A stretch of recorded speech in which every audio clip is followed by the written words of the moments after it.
Hello everyone. तो अब तक हमने मिसमैच रिपेयर के बारे में बात की थी प्रोकैरियोट्स में। अब हम यूकैरियोट्स में मिसमैच रिपेयर को देख रहे हैं यहाँ पर। तो हमने देखा था कि जब मिसमैच रिपेयर होता है, मिसमैच रिपेयर,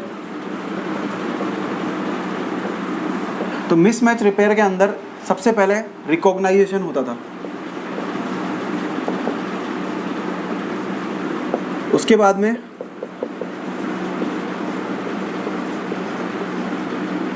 एंडोन्यूक्लियस एक्टिविटी होती थी और फिर ट्रिमिंग होती थी। तो इसके लिए जो है अलग अलग तरह के कंपोनेंट काम करते थे प्रोकैरियोट्स में। तो इसी तरह से यूकैरियोट्स में भी जो मिसमैच रिपेयर मशीनरी होती है उसके अंदर मेनली दो कंपोनेंट्स होते हैं, टू कंपोनेंट्स। एक होता है MSH और एक होता है MLH। अब जैसे कि मान लो ये मिसमैच है किसी तरह का, तो इस मिसमैच को रिकॉग्नाइज करने का काम करेगा ये MSH। तो MSH जो है वो इस मिसमैच को रिकॉग्नाइज करेगा और MLH जो है वो ये दोनों काम करेगा, यानी कि इस मिसमैच को यहाँ से काट कर हटा देगा। इसके बाद में कंडीशन किस तरह से बन जाएगी, कुछ इस तरह से कंडीशन बन जाएगी।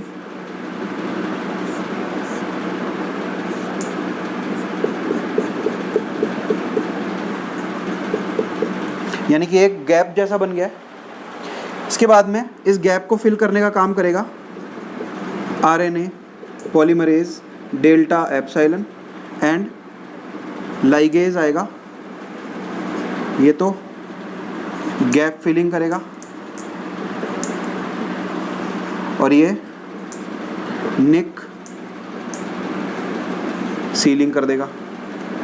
तो इस तरह से ये रिपेयर कंप्लीट हो जाएगा, यानी कि जो है इस DNA को पूरा कंप्लीट सिंथेसाइज कर दिया जाएगा। अब ये जो दो कंपोनेंट हैं यहाँ पर MSH एंड MLH, तो हमने जो प्रोकैरियोट्स के अंदर देखा था, एक देखा था हमने म्यूट S, एक देखा था हमने म्यूट L और एक हमने देखा था म्यूट H। अब जो है म्यूट S का होमोलॉग यूकैरियोट्स के अंदर है MSH, म्यूट L का होमोलॉग है MLH और म्यूट H का कोई होमोलॉग यहाँ पर नहीं है, क्योंकि प्रोकैरियोट्स के अंदर ये म्यूट H ये रिकॉग्नाइज करता था हेमीमिथाइलेटेड साइट को।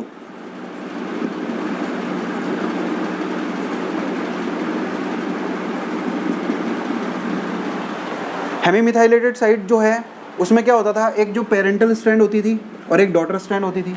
तो जो पेरेंटल स्ट्रैंड होती थी उसके अंदर एक GATC सीक्वेंस पाई जाती थी 5 प्राइम टू 3 प्राइम डायरेक्शन के अंदर, और इसी का कॉम्प्लीमेंट्री जो है ये डॉटर स्ट्रैंड के ऊपर भी होगा GATC। अब इनमें से जो पेरेंटल स्ट्रैंड होगी उसमें एडेनिन के ऊपर मिथाइलेशन होता होगा। इस कंडीशन को हम कहते थे हेमीमिथाइलेटेड कंडीशन। इस तरह की कोई भी कंडीशन यूकैरियोट्स के अंदर नहीं पाई जाती है। तो यूकैरियोट्स के अंदर ये मिसमैच रिपेयर मशीनरी जो होती है वो मिसमैच को रिकॉग्नाइज करने का काम किस तरह से करेगी अगर उसके अंदर हेमीमिथाइलेटेड कंडीशन नहीं होती है। तो वो क्या करती है कि ऐसे स्ट्रैंड को डॉटर स्ट्रैंड कंसिडर करती है जिसके अंदर बहुत सारे निक होते हैं, यानी कि जिसके अंदर बहुत सारे जो है ओकाज़ाकी फ्रैगमेंट्स होते हैं। लैगिंग स्ट्रैंड को as a new strand, as a daughter strand recognise करता है ये यूकैरियोटिक मिसमैच रिपेयर मशीनरी। इस तरह से मिसमैच रिपेयर मशीनरी जो है यूकैरियोट्स के अंदर काम करती है। तो हमने मिसमैच रिपेयर जो है वो देखा। अब हम नेक्स्ट देख रहे हैं, हम एक्सिशन रिपेयर पढ़ रहे थे। एक्सिशन रिपेयर के अंदर हमने पहला रिपेयर मैकेनिज्म पढ़ा मिसमैच रिपेयर। सेकंड टाइप का जो रिपेयर है वो है हमारा न्यूक्लियोटाइड एक्सिजन रिपेयर। तो क्या होता है न्यूक्लियोटाइड एक्सिजन रिपेयर? इसके अंदर जो डैमेज का टाइप होता है जनरली वो होता है थायमीन डाइमर। यानी कि इसमें कुछ इस तरह की कंडीशन होती है।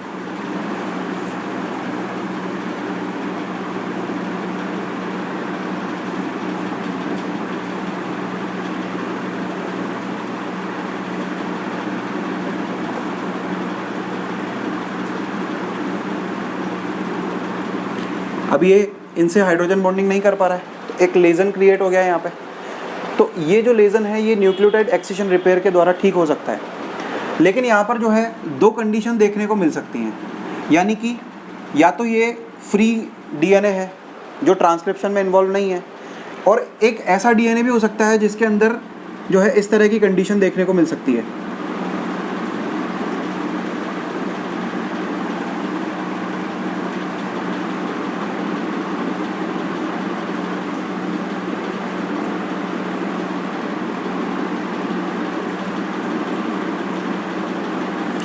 ये है RNA polymerase,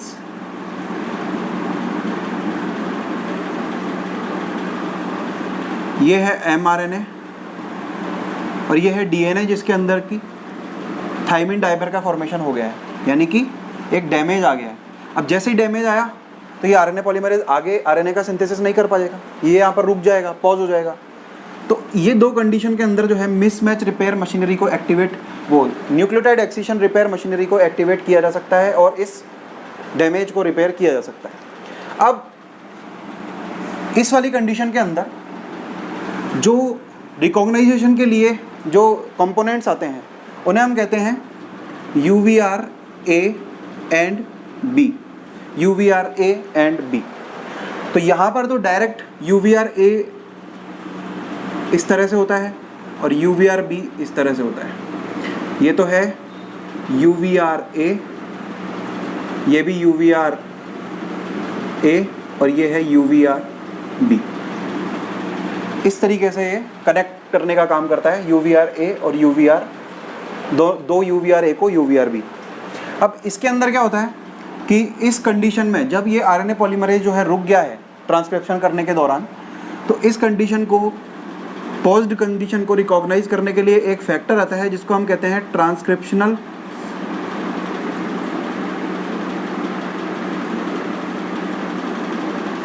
repair coupled factor. ये फैक्टर एक प्रोटीन है जो इस कंडीशन को रिकॉग्नाइज करता है और ये क्या करेगा, आरएनए पॉलीमरेज को यहाँ से रिमूव करवा देगा। जैसे ही आरएनए पॉलीमरेज यहाँ से रिमूव हो जाएगा तो कंडीशन इसी की जैसी बन जाएगी वापस।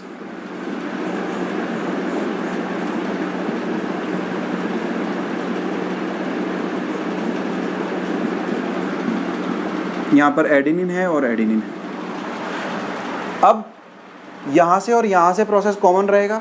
यहाँ पर जब प्रोसेस कंप्लीट हो जाएगा तो वापस से आरएनए पॉलीमरेज का रिक्रूटमेंट कर दिया जाएगा और आरएनए के सिंथेसिस को कंटिन्यू करवा दिया जाएगा। तो इस तरह से जो है दो तरीके से ये रिपेयर मैकेनिज्म हो सकता है दो कंडीशन में। अब UVR A एंड B ने इस तरह से रिकॉग्नाइज किया है इस डैमेज को, तो यहाँ पर भी वैसा का वैसा काम होगा, मैं यहाँ पर बता रहा हूँ। अब क्या होता है कि जैसे ही रिकॉग्नाइजेशन का काम कंप्लीट होता है तो UVR A यहाँ से रिमूव हो जाते हैं, UVR A यहाँ से रिमूव हो जाएंगे। जैसे ही UVR A यहाँ से रिमूव हो जाएंगे तो इस लेजन को इस तरीके से UVR B अटैच हो जाएगा इस लेजन के ऊपर और वो UVR C को रिक्रूट करवाएगा इसके ऊपर। और UVR C की स्ट्रक्चर किस तरह से होती है, UVR C कुछ इस तरीके से यहाँ पर दिखाई देता है। This is UVR C, this is UVR B। UVR C के स्ट्रक्चर को अगर अपन थोड़ा सा अलग से देखें तो इसके अंदर कुछ स्पेशल स्ट्रक्चर्स होती हैं। हमको पता है ये एक प्रोटीन है। प्रोटीन का एक होता है एन टर्मिनल साइड,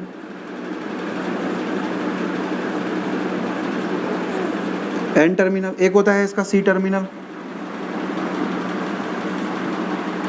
ये एन टर्मिनल साइड जो है लेजन के 5 प्राइम साइड की तरफ कट लगवाएगा, यानी कि मान लो ये 5 प्राइम एंड है, ये लीजन है, यहाँ पर थायमिन डाइमर था, यहीं पे तो था डैमेज, तो डैमेज या लेजन के 5 प्राइम एंड की तरफ जो कट लगाएगा वो एंड टर्मिनल साइड लगवाएगा, यानी कि ये cut at 5 prime side of lesion या फिर थायमिन डाइमर। और सी टर्मिनल साइड जो है वो cut at 3 prime side of lesion. और लेजन के कितने न्यूक्लियोटाइड पहले कट लगवाएगा, तो ये तो लगवाएगा लगभग 8 न्यूक्लियोटाइड, 8 न्यूक्लियोटाइड लेजन से 1 न्यूक्लियोटाइड पर कट लगवाएगा, और ये जो है लगभग 3 to 4 न्यूक्लियोटाइड पर यहाँ से कट लगवा देगा। यानी कि जैसे ये लेजन है तो यहाँ से इस लेजन से 8 न्यूक्लियोटाइड पहले यहाँ पर तो कट लगवाएगा, ये वाला एन टर्मिनल साइड, और यहाँ से 3-4 न्यूक्लियोटाइड के बाद में कट लगवाएगा ये सी टर्मिनल साइड। तो ये इस तरह से UVRC की जो है स्ट्रक्चर को हमने जूम करके देखा है कि इसके अंदर इस तरह के कंडीशन हो सकती है। और इसके अंदर यहाँ पर एक डोमेन होता है, इसको कहते हैं हम UVRB बाइंडिंग डोमेन, और इन दोनों डोमेन को क्या कहते हैं, इसको और इसको, इनको कहते हैं DNA बाइंडिंग डोमेन। तो इस तरह से UVRC की ये स्ट्रक्चर होती है। इसका काम क्या होगा, ये यहाँ से तो 8 न्यूक्लियोटाइड पहले कट लगवा देगा और यहाँ से 3 न्यूक्लियोटाइड के पहले बाद में कट लगवा देगा, यानी कि लगभग 11 to 12 न्यूक्लियोटाइड्स का एक सीक्वेंस जो है यहाँ से कट के हट जाएगा, जो अपने साथ में किसको भी ले जाएगा, थायमिन डाइमर को, यानी DNA लेजन को या DNA डैमेज को ले जाएगा। तो कंडीशन किस तरह से क्रिएट हो जाएगी यहाँ पे, इसको मैं मिटा रहा हूँ, ये आपने समझ लिया है। तो यहाँ पर कंडीशन कुछ इस तरह से दिखाई देगी हमको।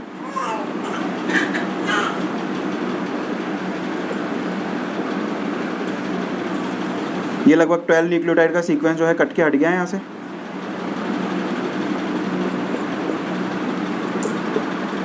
अब किन दो एंजाइम को आना चाहिए, एक तो DNA पॉलीमरेज को आना चाहिए,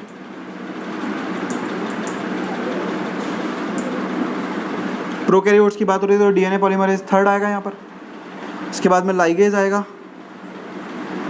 ये तो DNA के गैप को फिल कर देगा, ये निक की सीलिंग कर देगा और DNA जो है हमारा कंप्लीट बन जाएगा, जिसके अंदर अब किसी तरह का कोई डैमेज नहीं है। अब ऐसे ही कंडीशन यहाँ पर भी रिपेयर हो जाएगी। जैसे ही वो रिपेयर कंप्लीट हो जाएगा, वापस से RNA पॉलीमरेज का रिक्रूटमेंट हो सकता है और अब RNA का सिंथेसिस हो सकता है। तो हमने देखा कि ट्रांसक्रिप्शन करने वाले DNA के अंदर भी जो है न्यूक्लियोटाइड एक्सिशन रिपेयर जो हो सकता है, और फ्री DNA के अंदर भी न्यूक्लियोटाइड एक्सिशन रिपेयर हो सकता है। तो हमने न्यूक्लियोटाइड एक्सिशन रिपेयर जो है प्रोकैरियोट्स के अंदर बात की। अब हम बात करते हैं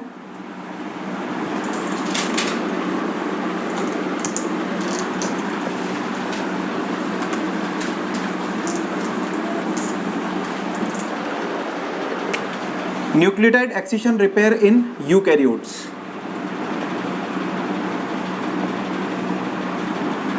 यूकैरियोट्स के अंदर मैकेनिज्म एग्जैक्टली सेम होगा, बस उसके अंदर कुछ कंपोनेंट्स का अंतर हो जाएगा। जैसे कि हमने देखा था जो प्रोकैरियोट्स के जो थे उनके अंदर UVRA B C इस तरीके से आ रहे थे।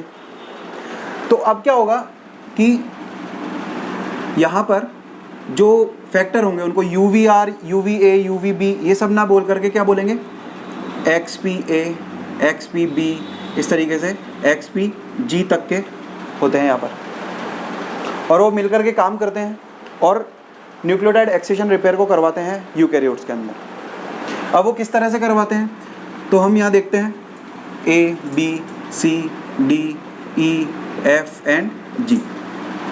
तो यहाँ पर A, C एंड E जो है वो मिसमैच रिकॉग्नाइजेशन का काम करते हैं। ओके, यहाँ पर जो है B और D एंडोन्यूक्लियस एक्टिविटी करते हैं।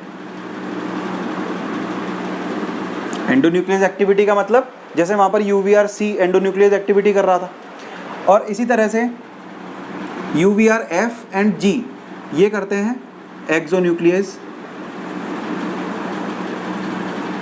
And helicase activity. जैसा मैंने आपको भी प्रोकैरियोट्स के अंदर बताया था, तो मैंने आपको बताया था यूवीआर ए एंड यूवीआर बी रिकॉग्नाइजेशन का काम कर रहे थे। यूवीआर सी और डी जो है वो मिलकर के एंडोन्यूक्लियस की तरह काम कर रहे थे, यानी कि कट लगवा रहे थे, ये रिकॉग्नाइजेशन का काम कर रहे थे।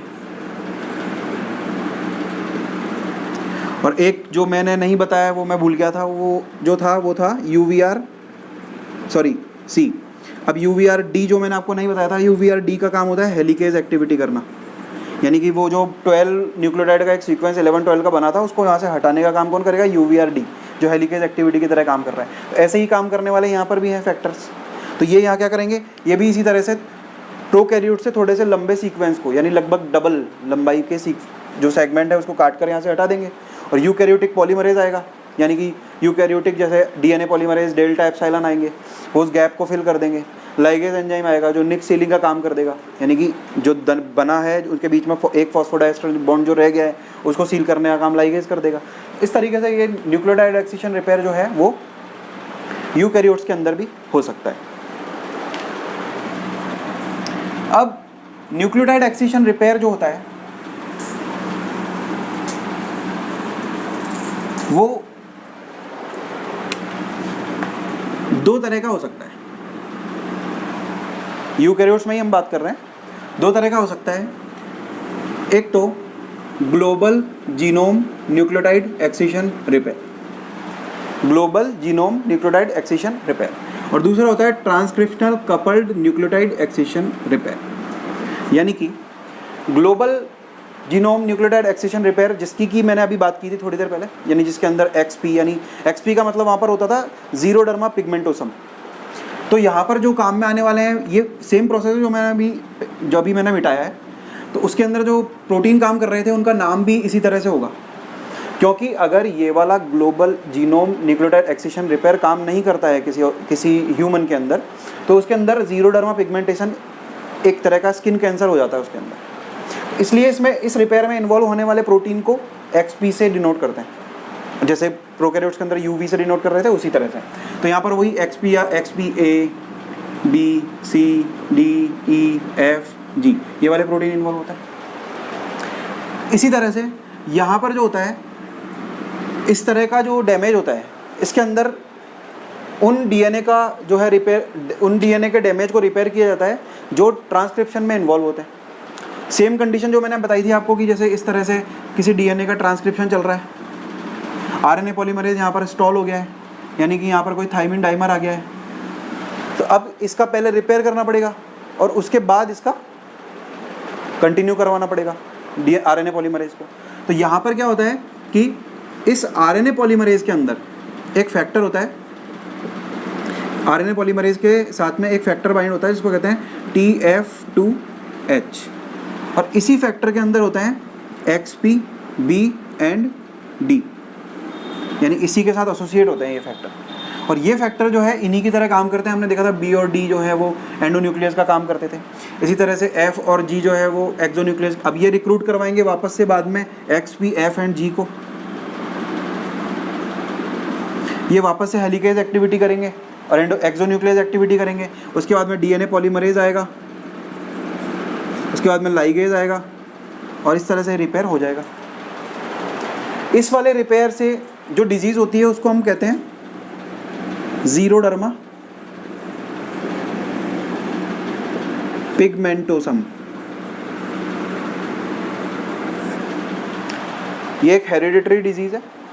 इसी तरह से इस वाले रिपेयर मैकेनिज्म में अगर कोई डिफेक्ट आ जाए तो जो डिजीज़ होती है उसको कहते हैं हम कोकेन सिंड्रोम, यानी कि अगर डैमेज प्रॉपरली काम नहीं कर रहा है, रिपेयर प्रॉपरली काम नहीं कर रहा है, डैमेज रिपेयर नहीं हो पा रहा है, तो उनसे कुछ डिजीजेस या कुछ सिम्टम देखने को मिल सकते हैं, उन्हें हम इस तरह से डिजीज़ कह सकते हैं। ओके, तो ये हमने न्यूक्लियोटाइड एक्सिशन रिपेयर के बारे में बात की। इसके बाद हम देखते हैं नेक्स्ट रिपेयर,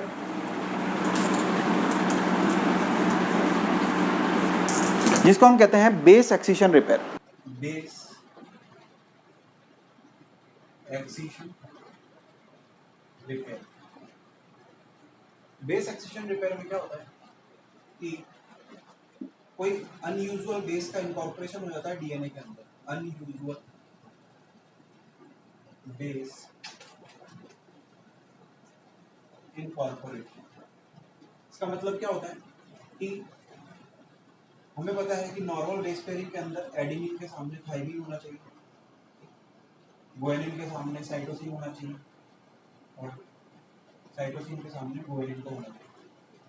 लेकिन अगर मान लो एडेनिन अपनी अल्टरनेटिव फॉर्म में आ जाए, यानी कि हाइपोजेंथिन में कन्वर्ट हो जाए, और गुआनिन अगर जेंथिन में कन्वर्ट हो जाए और साइटोसिन अगर यूरेसिन में कन्वर्ट हो जाए, तो हमें पता है अब ये आपस में बेस पेयरिंग नहीं कर पाएंगे। अगर ये आपस में बेस पेयरिंग नहीं कर पाएंगे तो यहाँ पर इस तरह से लेजन क्रिएट हो जाएंगे, जिसको हम डीएनए डैमेज कह सकते हैं। तो इस तरह से अनयूजुअल बेस की फॉर्म में आने से नॉर्मल बेस के एक तरह का लेजन या डीएनए डैमेज क्रिएट हो जाए यहाँ पे, इसको हम कहते हैं डीएनए डैमेज या लेजन। अब इनको इस तरह के अनयूजुअल बेसिस से जिस तरह का डैमेज हुआ है उसको रिपेयर करने के लिए जो रिपेयर सिस्टम काम करता है उसको हम कहते हैं बेस एक्सेशन रिपेयर। अब बेस एक्सेशन रिपेयर के अंदर काम करने वाला पहला एंजाइम जो इन अनयूजुअल बेसिस को यहां से हटा देगा उसका नाम होता है डीएनए ग्लाइकोसाइलेज। ये डीएनए ग्लाइकोसाइलेज क्या करेगा, ब्रेक ग्लाइकोसिडिक बॉन्ड,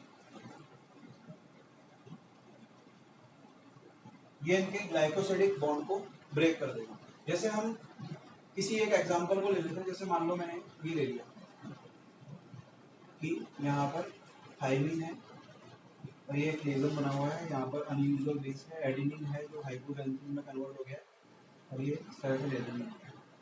अब क्या होता है कि ये हाइपोजेंथिन हमको पता है ये एक बेस है और ये बेस जो है यहाँ पर शुगर होगा, इधर फॉस्फेट होगा, इधर फॉस्फेट होगा, फिर एक शुगर होगा, फिर एक शुगर होगा, यहाँ पर शुगर वापस से किसी नाइट्रोजनस बेस से जुड़ा होगा, फिर यहाँ पर ये किसी और नाइट्रोजनस बेस से यहाँ पर एक शुगर होगा, फॉस्फेट होगा।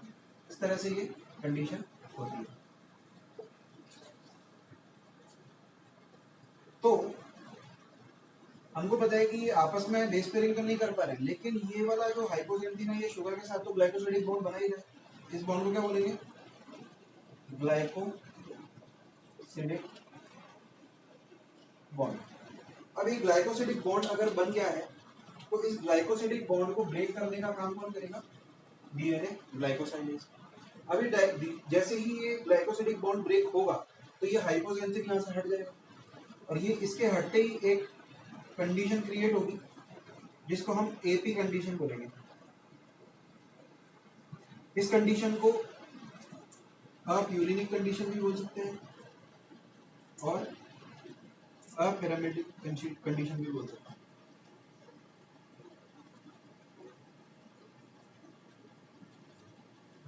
अपैरामेटिक कंडीशन या अपयूरिनिक कंडीशन, इस तरह की कंडीशन जब क्रिएट हो गई है तो अब एक एंजाइम आएगा जिसको बोलते हैं एपी एंडोन्यूक्लियस। वो एपी एंडोन्यूक्लियस अब क्या करेगा, एपी एंडोन्यूक्लियस, ये एपी एंडोन्यूक्लियस इसको यहां से काट के हटा देगा। तो कैसी कंडीशन क्रिएट हो जाएगी, और हमको पता है कि यहाँ पर एक फॉस्फोडाइस्टर बॉन्ड को पहले तोड़ना पड़ेगा तभी तो एपी एंडोन्यूक्लियस यहाँ से इसको हटा पाएगा। तो यहाँ पे एक और एंजाइम आता है एपी एंडोन्यूक्लियस के साथ में, इसको बोलते हैं फॉस्फोडाइएस्टरेज। एपी एंडोन्यूक्लियस तो एंडोन्यूक्लियस की तरह यहाँ पर कट लगा देगा और फॉस्फोडाइएस्टरेज इस बॉन्ड को भी तोड़ देगा, तो ये ऐसा करना यहाँ से हट जाएगा और जो कंडीशन क्रिएट होगी वो कुछ ऐसी दिखाई देगी हमको। अब यहाँ पर एक एंड 3 प्राइम होगा, एक एंड 5 प्राइम होगा, तो यहाँ पर इसके बाद में कौन से एंजाइम आएंगे जो इस गैप को फिल कर देंगे और निक को सील कर देंगे, वो एंजाइम आएंगे डीएनए पॉलीमरेज एंड लाइगेज। जो डीएनए का डैमेज था वो अब डीएनए का डैमेज नहीं रहेगा, डैमेज रिपेयर हो गया। इस तरह के रिपेयर मैकेनिज्म को हम क्या कहते हैं, बेस एक्सेशन रिपेयर। ओके, तो ये हमारा बेस एक्सेशन रिपेयर। इसी के साथ हमारा एक्सेशन रिपेयर कंप्लीट होता है। हमने देखा direct repair, accession repair. Accession repair के अंदर हमने 3 तरह के रिपेयर देखे थे, मिसमैच रिपेयर, एक्सेशन रिपेयर। और एक्सेशन रिपेयर के अंदर हमने 3 रिपेयर देखे थे, mismatch repair, nucleotide accession repair और बेस एक्सेशन रिपेयर। अब हमारा नेक्स्ट रिपेयर आता है जिसको हम कहते हैं डबल स्टैंड ब्रेक रिपेयर। तो डबल स्टैंड ब्रेक रिपेयर में क्या होता है, डबल स्टैंड ब्रेक रिपेयर, इसके अंदर जैसे जो डीएनए होता है उसकी दोनों स्ट्रैंड पर कट लग जाता है किसी तरह। इस कंडीशन को हम कहते हैं डबल स्ट्रैंड ब्रेक। तो ये भी एक डीएनए डैमेज की तरह बिहेव करेगा। इस तरह के डैमेज को रिपेयर करने के लिए 2 तरह के सिस्टम काम करते हैं। एक तो होता है होमोलोगस रिपेयर मैकेनिज्म और दूसरा होता है नॉन होमोलोगस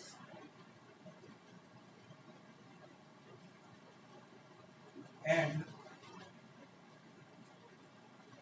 जॉइंट। तो ये 2 तरह के रिपेयर सिस्टम काम करते हैं, HR एंड NHE। ये वाला जो रिपेयर सिस्टम होता है ये या तो प्रोकैरियोट्स में होता है या लोअर यूकैरियोट्स के अंदर होता है। और इस तरह का जो रिपेयर होता है ये हायर यूकैरियोट्स के अंदर पाया जाता है। अब हम सबसे पहले होमोलोगस रिपेयर को देखते हैं, उसके बाद हम इस NHEG के बारे में बात करेंगे। तो होमोलोगस रिपेयर,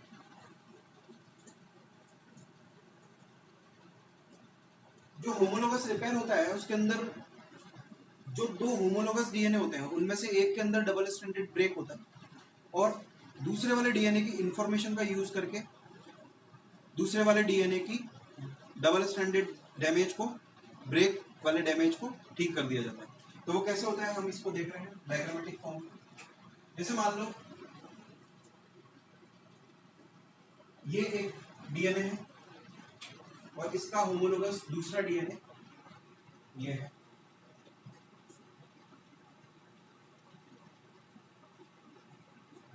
ये मान लो 3 प्राइम है, ये 5 प्राइम है, ये 5 प्राइम है, ये 3 प्राइम, ये 5 प्राइम है, ये 3 प्राइम है और ये 3 प्राइम है और ये 5। दोनों एक दूसरे के होमोलोगस हैं। अब मान लो इसके अंदर कोई डबल स्टैंडर्ड ब्रेक हो गया, कुछ इंफॉर्मेशन इसमें से गायब हो गई है। अब इसका रिपेयर करने के लिए इस वाले डीएनए की इंफॉर्मेशन का यूज किया जा सकता है, लेकिन यूज करने के लिए अब आपको पता है कि ये अगर इस डीएनए की इंफॉर्मेशन का यूज कर रहा है तो हमको पता है कि कुछ ना कुछ तरह की इंफॉर्मेशन का ट्रांसफर होगा यहाँ पर। और अगर कोई डीएनए की ट्रांसफर, एक डीएनए से दूसरे डीएनए पर कोई इंफॉर्मेशन ट्रांसफर होती है तो इस तरह की चीज को हम क्या बोलते हैं, रिकॉम्बिनेशन जैसी चीज। यानी ये एक तरह से रिकॉम्बिनेशन जैसा होगा यहाँ पर। तो हम देखते हैं कि यहाँ पर इस डैमेज को रिकॉग्नाइज करने के लिए एक प्रोटीन कॉम्प्लेक्स आता है।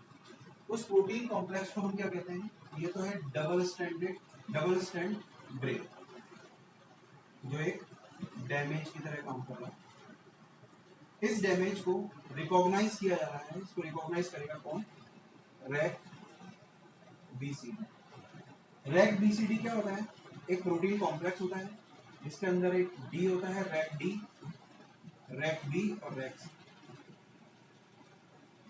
रैक डी के अंदर न्यूक्लियस एक्टिविटी होती है।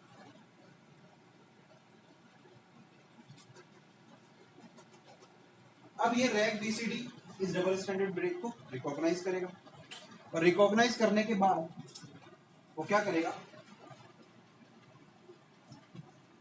इसको मैं एक बार यहां से हटा देता हूं। ये रैक बीसीडी आ गया है, ये डी है, ये बी है और ये सी। अब ये रैक बीसीडी क्या करेगा, इस अपनी न्यूक्लियस एक्टिविटी का यूज करके इसकी ट्रिमिंग करना चालू करेगा दोनों स्ट्रैंड्स। और जब ये दोनों स्ट्रैंड की ट्रिमिंग करता हुआ आगे बढ़ेगा तो हमको कुछ इस तरह से दिखाई देगा। इसी डायग्राम में मैं सही कर देता हूँ। ये रैंक बीसीडी आगे बढ़ रहा है और आगे बढ़ते हुए ये यहां तक पहुंच गया। ये डी है, rec D, rec B, rec BCD. अब क्या होता है, डीएनए के अंदर एक काई साइट होती है, इसको बोलते हैं काई साइट, मतलब काई साइट। काई का मतलब होता है क्रॉस ओवर हॉटस्पॉट इंस्टिगेटर, इसको बोलते हैं काई साइट। मतलब ये क्रॉस ओवर के लिए हॉटस्पॉट होता है। अब क्या होता है, जैसे ही ये काई साइट तक पहुंचेगा रैक पीसीडी, इसकी न्यूक्लियस एक्टिविटी चेंज हो जाएगी।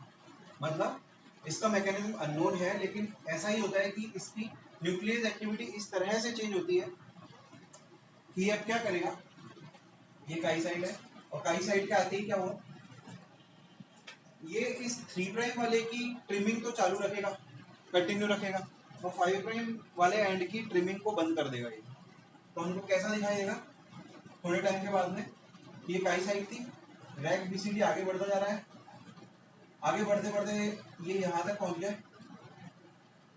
रैक बीसीडी, ये रैक बीसीडी यहां तक आ गया।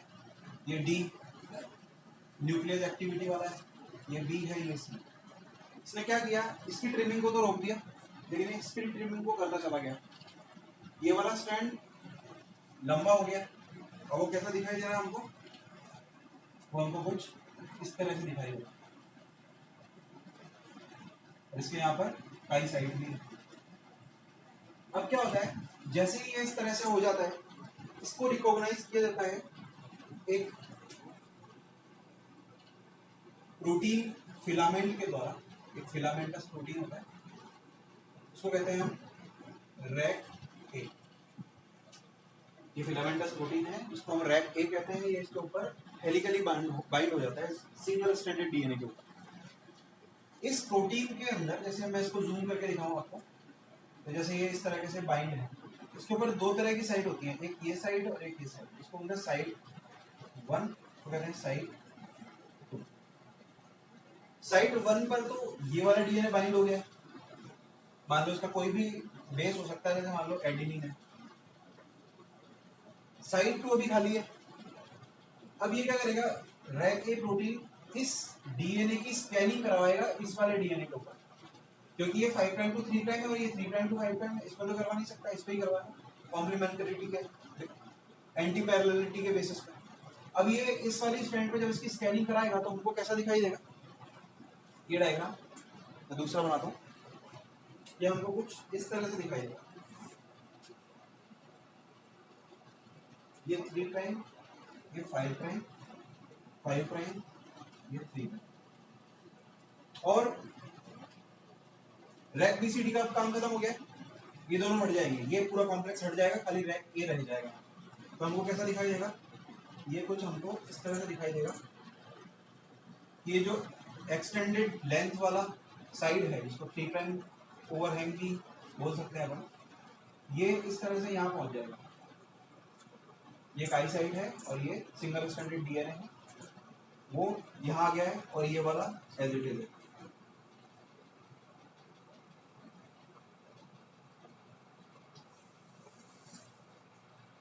ये 3 प्राइम है, ये 5 प्राइम है, ये 3 प्राइम है, ये 5 प्राइम है, इस तरह से हो गया।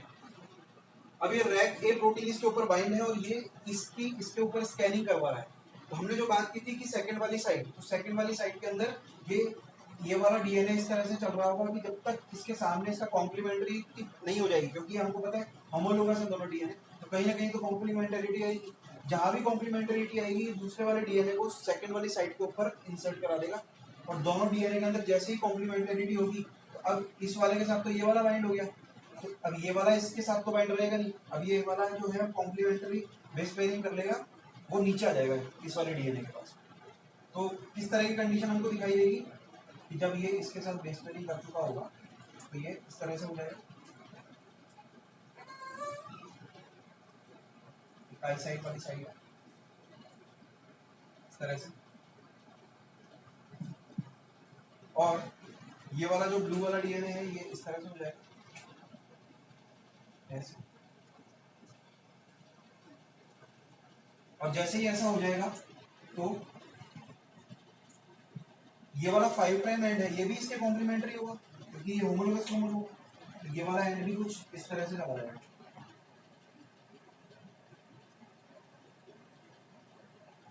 ये हो गया इसका 5 प्राइम 3। अब हमको पता लग रहा है साफ साफ कि यहाँ पर गैप है और यहाँ पर भी एक गैप है, यहाँ पर भी 3 प्राइम OH अवेलेबल है, यहाँ पर भी 3 प्राइम OH अवेलेबल है। अब डीएनए पॉलीमरेज इस गैप को फिल कर सकता है और लाइगेज इसको सील कर सकता है। तो अब क्या होगा, डीएनए पॉलीमरेज और लाइगेज आएंगे और वो इस तरह से डीएनए पॉलीमरेज उस गैप को फिल कर देगा और लाइगेज इसको सील करवा देगा। तो ये काम किसने किया, डीएनए पॉलीमरेज और लाइगेज। तो अब ये इस तरह से डीएनए तो कंप्लीट बन चुका है, लेकिन अभी स्ट्रैंड इन्वेजन हो रखा है। तो ये स्कैनिंग वाला काम और स्ट्रैंड इन्वेजन वाला काम किसने करवाया था, रैक-A ने। अब एक और प्रोटीन कॉम्प्लेक्स आता है जिसको हम कहते हैं RUVAB कॉम्प्लेक्स। ये RUVAB कॉम्प्लेक्स क्या करवाएगा, इसका ब्रांच माइग्रेशन करवाएगा। ब्रांच माइग्रेशन का मतलब होता है ये वाले स्ट्रैंड दूर सरक जाते हैं थोड़े से, उसको बोलते हैं ब्रांच माइग्रेशन। ये क्रॉसिंग ओवर के लिए जरूरी इवेंट होता है, इसलिए ब्रांच माइग्रेशन कौन करवा रहा है, RUVAB प्रोटीन कॉम्प्लेक्स। जब ये ब्रांच माइग्रेशन कंप्लीट हो जाएगा तो एक और प्रोटीन आता है जिसको हम कहते हैं RUVC। RUVC प्रोटीन जो होगा वो क्या करवाएगा, इस अब हमको पता है ये हॉलीडे जंक्शन जैसे दिखाई दे रहा है हमको, जो रिकॉम्बिनेशन में हॉलीडे जंक्शन बनता है सिंगल, यहाँ पर 2 हॉलीडे जंक्शन बन रहे हैं और इन हॉलीडे जंक्शन का रिजोल्यूशन कराने का काम कौन करवाएगा, RUVC।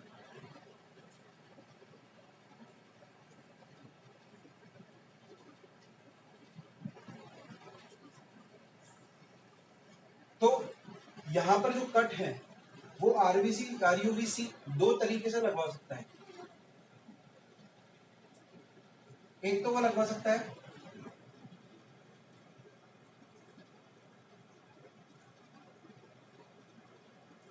इस तरह से कट, एक वो लगा सकता है इस तरह से कट। तो पेरेंटल स्टैंड पे जो कट लग रहे हैं उसको हम बोल रहे हैं, ये भी देखो पेरेंटल स्टैंड वाला कट है। पेरेंटल स्टैंड पे जो कट लग रहा है उसको बोल रहे हैं 1 नंबर कट, और जो डॉटर्स जो क्रॉस ओवर यानी हॉलीडे जंक्शन पे जो कट लग रहा है उसको हम बोल रहे हैं 2nd नंबर कट। एक हॉलीडे जंक्शन होता तो एक एक कट लगता, 2 हॉलीडे जंक्शन है तो 2 2 कट लगेंगे। अब क्या होगा, यहां पर 4 तरह के प्रोडक्ट पॉसिबल है। If cut both cut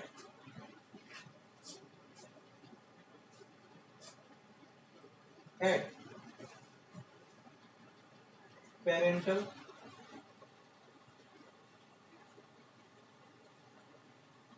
1 and 1, अगर दोनों कट 1 1 पे लगे या फिर दोनों कट 2 and 2 पर लगे, ऐसा होगा तो इसको बोलेंगे नॉन क्रॉस ओवर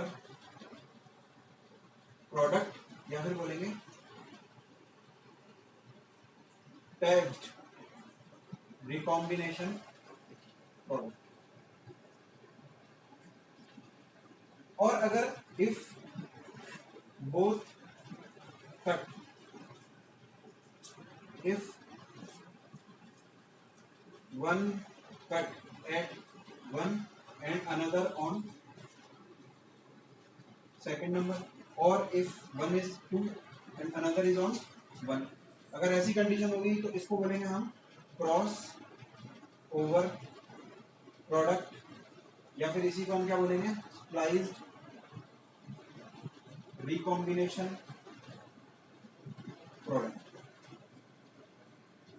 जब हम हॉलीडे जंक्शन पढ़ते हैं तो ये चीज और क्लियर हो जाती है कि जब दोनों कट या तो पेरेंटल स्ट्रैंड पर लग जाए दोनों कट या क्रॉसओवर पर लग जाए दोनों कट, ऐसी कंडीशन में जो है जो बनेगा वो नॉन क्रॉसओवर प्रोडक्ट बनेगा, उसको बोलेंगे पैच्ड रिकॉम्बिनेशन टाइप। और इसी तरह से अगर एक कट 1 नंबर पर लगे और दूसरा कट सेकंड नंबर साइड पर लगे तो उसको हम क्या बोलेंगे, क्रॉसओवर प्रोडक्ट या फिर स्प्लाइस रिकॉम्बिनेशन प्रोडक्ट। इस तरह से जो ये हमने रिपेयर मैकेनिज्म देखा, इसको हम कहते हैं होमोलोगस रिपेयर। अब नेक्स्ट हमारा जो रिपेयर आता है उसको हम कहते हैं नॉन होमोलोगस एंड जॉइनिंग। तो क्या होता है नॉन होमोलोगस एंड जॉइनिंग? जैसे कि हमने अभी होमोलोगस रिपेयर के अंदर ये देखा था कि 2 होमोलोगस डीएनए थे, उनमें से एक के अंदर डबल स्ट्रैंडेड ब्रेक था।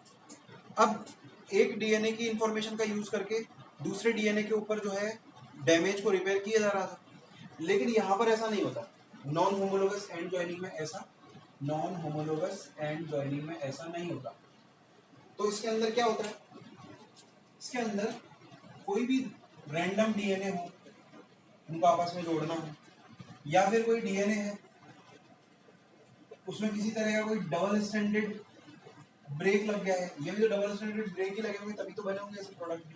मान लो कोई डबल स्टैंडर्ड ब्रेक लग गया इस तरीके से, अब ये वाला जो है वो अलग हो गया, तो इस तरह की कंडीशन जनरेट हो जाएगी, एक इस तरह की कंडीशन, इस तरह से। तो जब इस तरह से डबल स्टैंडर्ड ब्रेक हो और उनको आपस में जोड़ना हो तो इस तरह का नॉन होमोलोगस एंड जॉइनिंग का यूज किया जा सकता है। ये एक रिपेयर सिस्टम है। इस तरह के जो डैमेज होते हैं सबसे पहले उनको रिकॉग्नाइज करने के लिए एक प्रोटीन आता है जिसको बोलते हैं केयू प्रोटीन।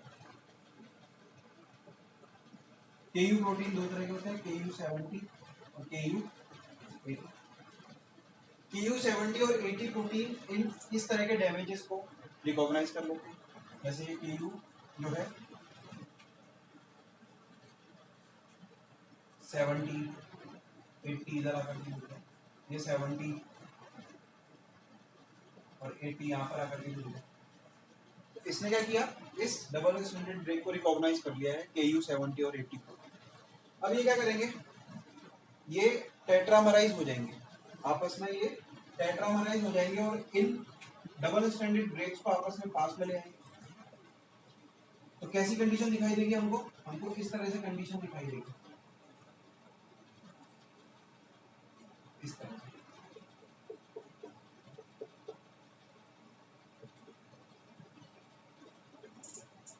तो ये केयू प्रोटीन जो थे वो टेट्रामराइज हो गए, 70 70 80। अब ये यहाँ पर रिक्रूट करवाएंगे कुछ और प्रोटीन्स को, जैसे कि यहाँ पर 2 प्रोटीन और आते हैं,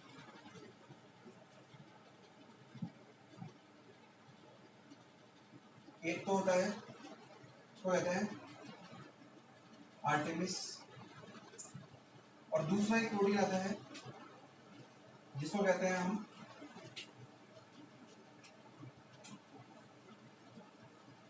PKCS, DNA PKCS, यानी एक तरह का प्रोटीन काइनेज कैटालाइटिक सब यूनिट है जो प्रोटीन काइनेज, जिसके अंदर काइनेज एक्टिविटी है। कैसी एक्टिविटी है, काइनेज एक्टिविटी। काइनेज एक्टिविटी का मतलब है फॉस्फोराइलेशन करवाएगा, और एक किसका फॉस्फोराइलेशन करवाएगा, ये आर्टेमिस का फॉस्फोराइलेशन करवाएगा। और जैसे ही आर्टेमिस का फॉस्फोराइलेशन हो जाएगा, इस तरह से इसके ऊपर फॉस्फेट ग्रुप अटैच हो जाएगा तो ये एक्टिव हो जाएगा। और जैसे ये एक्टिव होगा इसके अंदर एक एक्टिविटी होती है जिसको हम बोलते हैं एंडोन्यूक्लियस एंड एक्सोन्यूक्लियस एक्टिविटी। जैसे ही इसकी एक्टिविटी ऑन होगी, ये इस की ट्रिमिंग कराना चालू कर देगा, जो एक्स्ट्रा सीक्वेंस है इनकी ट्रिमिंग करवाना चालू कर देगा। और वो किस तरह से हो जाएंगे, दोनों डीएनए इस तरह से हो जाएंगे, यानी कि जो स्टिकी एंड थे वो ब्लंट एंड में कन्वर्ट हो जाएंगे। अब क्या करना है, किसी तरह का हमको डीएनए की लेंथनिंग तो करानी नहीं है, इन दोनों को आपस में जोड़ देना है। अब इन दोनों को आपस में जोड़ने के लिए लाइगेज एंजाइम आता है, लाइगेज, और इन दोनों के बीच में फॉस्फोडाइस्टर बॉन्ड का फॉर्मेशन करवा देगा और दोनों डीएनए आपस में जुड़ जाएंगे। तो इस तरह के रिपेयर को हमने क्या बोला, non homologous and joining. Non homologous इसलिए बोला क्योंकि ये दो डीएनए के ऐसे एंड को जोड़ रहा है और उसके लिए किसी भी तरह के होमोलोगस डीएनए का ये यूज नहीं कर रहा है अपने सामने, इसलिए इसको नॉन होमोलोगस एंड जॉइनिंग कहते हैं। अब हमने ये देखा कि यहाँ से कोई डीएनए का टुकड़ा अलग हो गया था, इसीलिए ये डबल स्ट्रैंडेड ब्रेक क्रिएट हुआ था, और जब इनको जोड़ा गया इस तरीके से तो यहाँ पर कुछ इंफॉर्मेशन लॉस्ट भी हुई है डीएनए की। अगर इस तरह से डीएनए की इंफॉर्मेशन लॉस्ट हुई है, लेकिन अभी हमारा डैमेज तो रिपेयर हो ही गया है, तो अगर इस कंडीशन को ऐसे ही छोड़ दें तो ऑर्गेनिज्म के सर्वाइवल के चांस कम होते हैं। लेकिन अगर किसी भी तरह से इनको जोड़ दिया गया तो चलो वो सर्वाइव तो कर ही सकता है, तो डैमेज का रिपेयर करना है थोड़ा बहुत अच्छा हो सकता है। हम ये जरूर बोल सकते हैं कि भाई ये एक तरह से एक बाईपास की तरह लिया गया है, उसको एक काम चलाया गया है, लेकिन इस तरह से सर्वाइवल के चांसेस बढ़ाए जा सकते हैं किसी ऑर्गेनिज्म के, तो इसलिए नॉन होमोलोगस एंड जॉइनिंग तरह का रिपेयर भी पॉसिबल है। अब हमारा एक लास्ट रिपेयर बचता है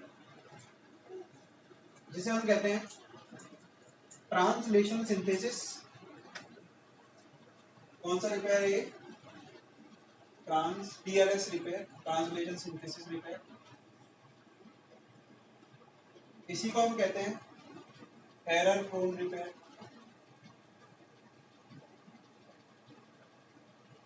और इसी को हम कहते हैं SOS रिपेयर। क्या होता है ये TLS repair, error prone repair, SOS repair? इसको समझने के लिए हमको ये समझना पड़ेगा कि जब मान लो डीएनए के अंदर यूवी एक्सपोजर हुआ और यूवी एक्सपोजर से यहाँ पर मान लो थायमिन डाइमर बन गया। अब यहाँ पर जो है इस मान लो डीएनए का रेप्लिकेशन चल रहा है और इस स्ट्रैंड के ऊपर दूसरी स्ट्रैंड का सिंथेसिस हो रहा है। ये डीएनए का रेप्लिकेशन चल रहा है और जैसे ही यहाँ पर डीएनए पॉलीमरेज पहुंचा तो वो यहाँ पर रुक जाएगा, क्योंकि यहाँ पर इसको जोड़ने के लिए कोई बेस पेयरिंग कंडीशन नहीं मिल रही है, क्योंकि थायमिन डाइमर बने हुए हैं यहाँ पर। इसको जोड़ना चाहिए था, अगर थायमिन डाइमर नहीं होते, दो थायमिन होते तो उसको दो एडेनिन जोड़ना चाहिए था और आगे निकल जाना चाहिए, तो नॉर्मल सिंथेसिस बोलते हैं इसको। लेकिन ये डीएनए पॉलीमरेज अब ऐसा नहीं कर पा रहा है। ये ऐसा क्यों नहीं कर पा रहा है, क्योंकि यहाँ पर थायमिन डाइमर बने हुए हैं। इन्हें हम बोलते हैं normal DNA polymerase. Normal DNA polymerase जैसे यूकेरियोट्स के अंदर हम बात करें या प्रोकैरियोट्स के अंदर बात करें, तो प्रोकैरियोट्स के अंदर तो होते हैं डीएनए पॉलीमरेज 1/3 जो नॉर्मल रेप्लिकेटिव एंजाइम होता है। अब ये वाला जो नॉर्मल एंजाइम जैसे यूकेरियोट्स के अंदर बात करें तो ये वाला एंजाइम होता है डीएनए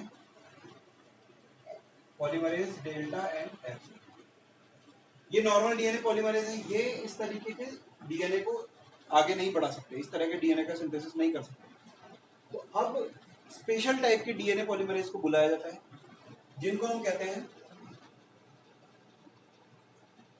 डीएनए पॉलीमरेज थर्ड, तो ये हो गया फोर्थ एंड फिफ्थ, ये तो होता है प्रोकैरियोट्स के अंदर। और यूकैरियोट्स के अंदर अगर बात करें तो ये होते हैं डीएनए पॉलीमरेज सिग्मा, पापा, बीटा, इस तरीके से। अब इनको हम कहते हैं एरर प्रोन पॉलीमरेज।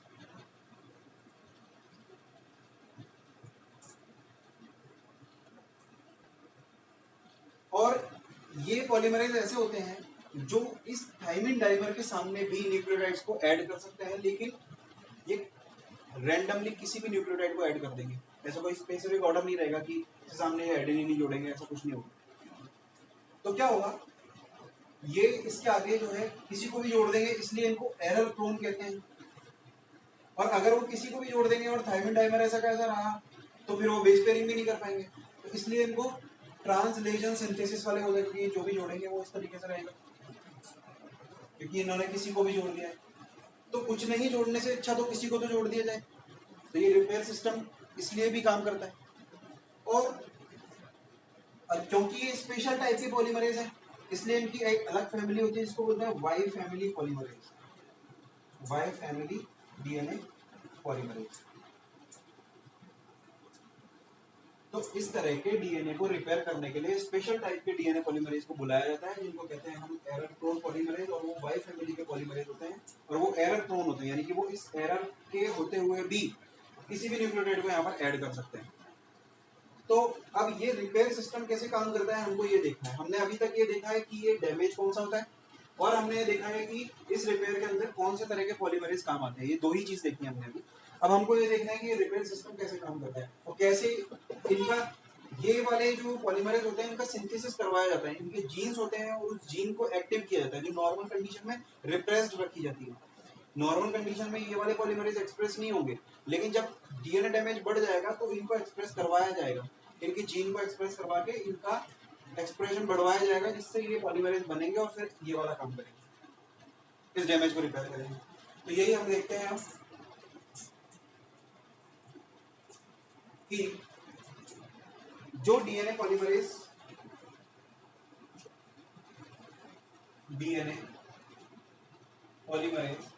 एक तो 4 है और एक 5। डीएनए पॉलीमरेज 4 को सिंथेसाइज कराने वाली जो जीन है उसका नाम है डिन बी जीन, और डीएनए पॉलीमरेज 5 का सिंथेसिस करवाने वाली जो जीन है वो दो जीन है, UMUC एंड UMUD। ये तीन जीन्स हैं जो डीएनए पॉलीमरेज 4 एंड 5 का सिंथेसिस करवाते हैं। अब मान लो हमारे जीनोम के अंदर इनके जीन कहीं ना कहीं प्रेजेंट होगी, ये भी जीन है। अब हमारे जीनोम के अंदर कहीं ना कहीं प्रेजेंट होंगे। मान लो हमारे जीनोम के अंदर ये कोई डीएनए के अंदर मान लो यहाँ पर डिन बी है, और कहीं दूर UMUC है, और कहीं पर अलग जगह पर UMUD भी। इस तरह से जीन्स प्रेजेंट है। नॉर्मल कंडीशन के अंदर डीएनए कॉल 4 और 5 को हमको नहीं बनाना है, तो इनको रिप्रेस रखा जाएगा, यानी इनको यहाँ पर एक प्रोटीन यहाँ पर बाइंड होगा जो इस जीन को स्टॉप करके रखेगा, इसको बोलते हैं लेक्स ए रिप्रेसर। ये लेक्स ए रिप्रेसर क्या कर रहा है, इन जीन्स को एक्सप्रेस नहीं होने दे रहा है, जिससे ये डीएनए कॉल 4, 5 नहीं बन रहे हैं, क्योंकि अभी डीएनए डैमेज नहीं है। अगर डीएनए डैमेज बढ़ जाए, अगर डीएनए डैमेज बढ़ जाए तो एक प्रोटीन का एक्सप्रेशन चालू रहता है, जिसको हम कहते हैं रैक ए प्रोटीन। ये रैक ए प्रोटीन क्या करता है, initiate autocatalytic activity of lex A protein. जैसे हम जानते हैं कि कुछ कैस्पेसेस होते हैं और कुछ और भी प्रोटीन होते हैं जो डिग्रेड होकर के काम करते हैं, इनके अंदर ऑटो कैटालिटिक एक्टिविटी होती है, खुद का डिग्रेडेशन खुद ही करवाते हैं। तो ये क्या करता है, इनकी ऑटो कैटालिटिक एक्टिविटी को ऑन कर देता है, जिससे ये लैग से जो है ब्रेक डाउन हो जाता है, इनका डिग्रेडेशन हो जाता है। जैसे ही इसका डिग्रेडेशन होगा ये प्रोटीन जीन जो है एक्टिव हो जाएगी। इसने क्या किया, इस रिप्रेसर को डिग्रेड करवा दिया, यानी इसकी ऑटो कैटालिटिक एक्टिविटी को ऑन करके इसको डिग्रेड करवा दिया। जैसे ही ये डिग्रेड हुआ, इसने जीन के एक्सप्रेशन को रोक रखा था। अब ये एक्सप्रेशन अगर मान लो ये डिग्रेड हो गया तो ये जीन्स फ्री हो जाएंगी। इस तरह से ये वाला जीन जो है डिन बी वाला जीन है ये फ्री हो जाएगा, ये काम करने लग जाएगा। UMUC वाला जो जीन है वो भी एक्टिव हो जाएगा, और UMUD वाला जीन है वो भी एक्टिव हो जाएगा। ये कौन सा है, डिन बी, UMUC एंड UMUD। ये प्रोटीन सब एक्टिव हो गए क्योंकि अब लैग से नहीं रहा। अब क्या होगा, ये अपने अपने प्रोटीन बनाएंगे।